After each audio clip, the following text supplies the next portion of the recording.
Over the next few days, weeks, months or even years, you might be thinking, I want to buy an Apple product. You may already have an iPad, iPhone or an iPod Touch, Apple TV or anything else, but you might be thinking, I want an Apple computer. Should it be a Mac Mini? An iMac? No, I don't want a desktop computer. I want something portable. Should it be a MacBook Pro or should it be a MacBook Air? Today, I'm going to decide whether you should get a MacBook Pro or a MacBook Air, and I am only going to give my opinion on what you should get, but the decision is totally down to you. Here you can see my 2012 MacBook Pro, which sports an i7 processor, an SSD, 8GB RAM and a Nvidia graphics card. You will see that later on that it's not the original specs that came with it, but this is the great thing about my MacBook Pro. 2013 model and 2014 model of the MacBook Pro, you can't upgrade it as everything is soldered in.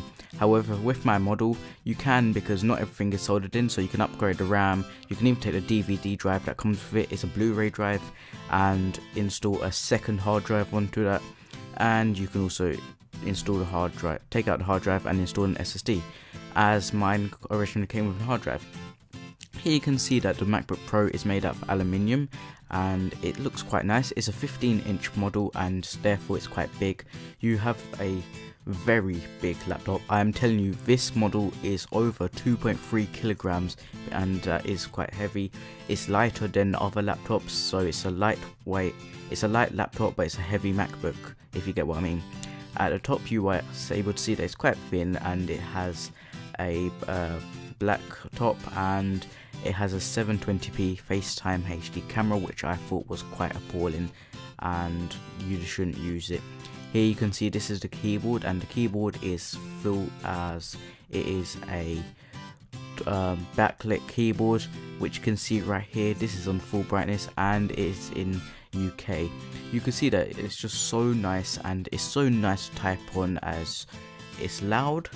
Yes, you can make it loud, as it's just full sized, and but however it's just so nice to type on and it's not difficult. You can see that my MacBook Pro is quite fast, as it sports a quad-core i7 2.3 GHz quad-core processor and it's just got an SSD upgrade in as well. And you will be able to see, I would like to just say thank you to Kingston for sending me out the Kingston SSDNow V300 for review. I still use this SSD as it is simply great, and you can just see how quickly things open with this SSD. So I really recommend that if you have an old MacBook Pro that's become slow, buy it, and if you just have a hard drive in it, buy it anyways. So here you can actually see it says 15-inch mid 2012, 2.3 GHz, 8GB of RAM, and it's got a 240GB SSD with the Intel graphics, except it also switches to the Nvidia graphics. Here you can see this is the display. It has a 1440 by 900 screen, so it's not full HD and it's not a retina screen, but it does the job. Here you can see the 240GB, and you can see I run low on space. However, I feel that performance is worth it if you have to compromise speed because space, because you can buy a external hard drive, but you can't buy a bigger hard drive that will have more speed on a normal hard drive.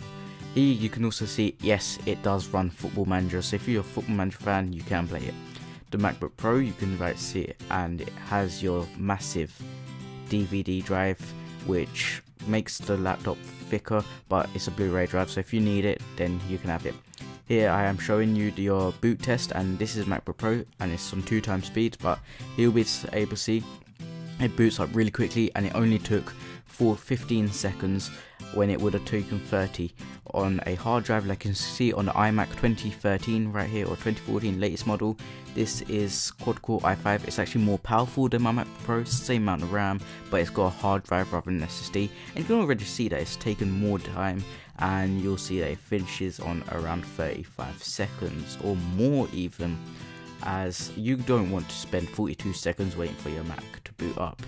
So overall, should you get your MacBook Pro? I think you should, as it sports more power than the MacBook Air, and it's just a compromise really. If you want something a bit thicker and upgradable and just much more powerful, then you should get the MacBook Pro. Otherwise, if you want portability, I mean this is portable, but it's not as portable as MacBook Air. So if you want proper portability where something is very light, then I recommend that you get the MacBook Air, as it will be your good companion to take to school and places like that. So if you did enjoy this video, then make sure to leave a like, comment below and subscribe. I hope you enjoyed watching this video. If you did, just leave a comment saying what you thought of this. And this has been Mahal here with Techno Perspective, reviewing my MacBook Pro. And I would like to say thanks again to Kingston for making this video possible. It wouldn't be possible without them, because Kingston are awesome and they gave my MacBook life by giving this SSD. So I highly recommend that you also buy this SSD. And that's been it for this video, so I'll see you in the next one. Peace.